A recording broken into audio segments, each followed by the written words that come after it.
Apa jadinya ketika seorang penulis horor memutuskan untuk hidup di dalam cerita ciptaannya sendiri? Di dunia fiksi, kita bisa menutup buku kapan saja. Tapi dalam dunia nyata, akhir cerita bisa jauh lebih gelap. Inilah kisah nyata dari Blake Label, seorang penulis komik horor yang berubah menjadi pelaku pembunuhan paling mengerikan di Los Angeles. Selamat datang di Selebaran Info, tempat di mana cerita misteri bukan sekedar dongeng, tapi kenyataan yang menyeramkan.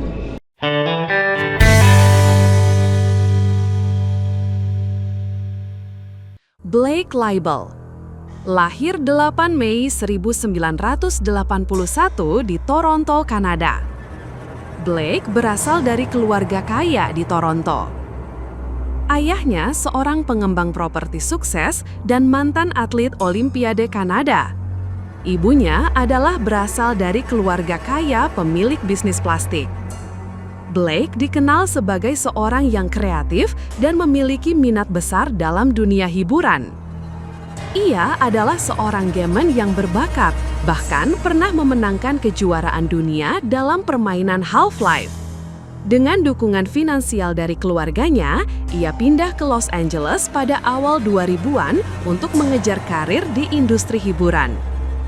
Di Los Angeles, Blake terlibat dalam berbagai proyek, menulis dan menyutradarai film komedi Bald, berpartisipasi dalam pembuatan serial animasi Spaceballs, dan membuat novel grafis berjudul Syndrome, yang menceritakan tentang seorang neuropatologis yang mencoba memahami otak pembunuh berantai. Tapi saat itu, tak ada yang mengira ia sedang menulis draft kehidupannya sendiri. Blake menikah dengan Amanda Brown dan memiliki seorang anak. Namun, pernikahan mereka bermasalah, dan Blake mengajukan gugatan cerai pada tahun 2015. Pada saat yang sama, ia menjalin hubungan dengan Iana Kasian, seorang wanita asal Ukraina yang bekerja sebagai penerjemah di Los Angeles.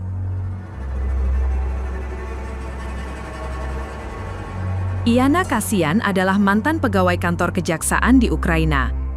Ia pindah ke LA dan bertemu Blake. Iana Kasian lahir 27 Januari 1986 di Kiev, Ukraina, yang saat itu masih bagian dari Uni Soviet. Iana dibesarkan dalam keluarga kelas menengah. Ibunya, Olga Kasian, adalah figur penting dalam hidupnya.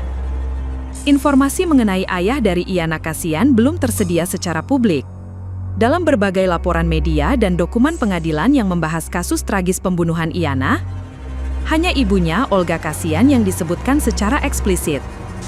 Blake dan Iana hidup bersama, lalu memiliki anak, namun hubungan mereka perlahan berubah. Blake mulai bersikap posesif, paranoid, dan bahkan menarik diri dari dunia luar. Apakah tekanan jadi ayah atau sudah mulai kehilangan realita?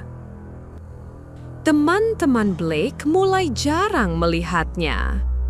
Ia menolak bekerja, menghabiskan waktu menyendiri.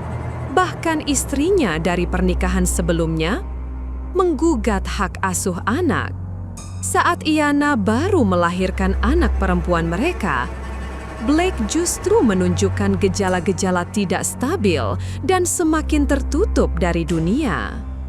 Pada Mei 2016, Iana melahirkan anak perempuan mereka, Diana.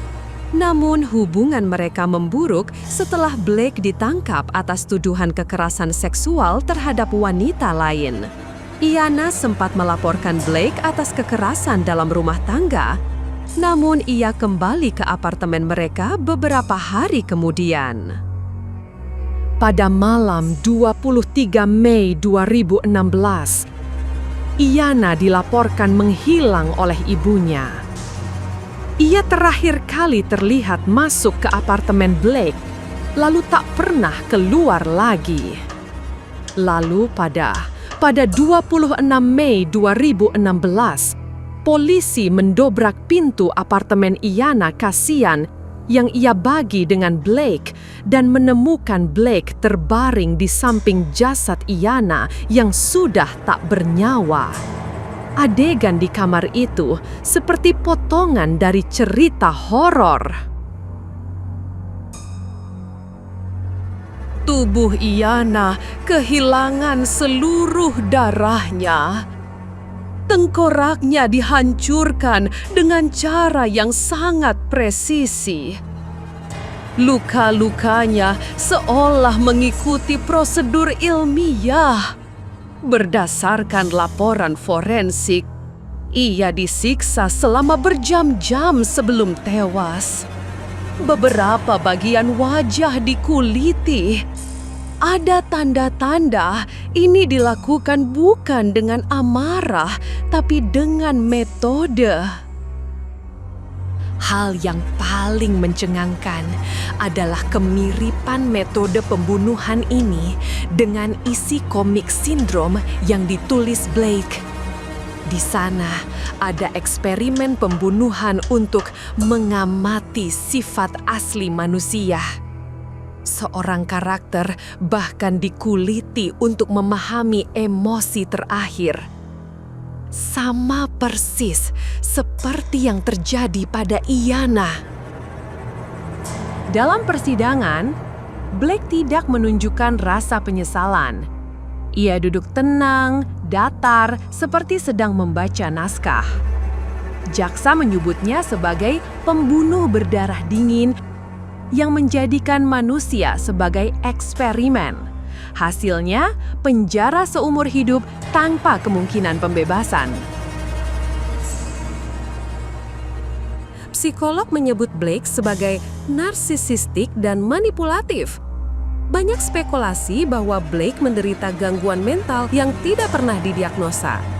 Putri mereka, Diana, yang saat itu baru berusia 3 minggu, kini diasuh oleh neneknya, Olga Kasian, di Ukraina. Keluarga Leibel tidak memberikan dukungan finansial atau komunikasi kepada Olga dan Diana setelah kejadian tersebut. Di sisi lain, masyarakat online bertanya, apakah komiknya memang naskah untuk pembunuhan atau hanya pelarian yang akhirnya menelan dirinya sendiri? Iyana Kasian adalah korban dari obsesi, ego, dan mimpi buruk seseorang yang kehilangan kendali. Cerita ini bukan tentang fiksi. Ini tentang manusia yang membiarkan kegelapan dalam dirinya mengambil alih realita. Dan kisah ini akan selamanya tertulis dalam sejarah kriminal dunia. Terima kasih telah menyimak kisah ini sampai akhir. Jika kamu suka cerita misteri dari dunia nyata seperti ini, jangan lupa untuk like, subscribe, dan nyalakan lonceng notifikasi. Sampai jumpa di episode berikutnya, hanya di Selebaran Info.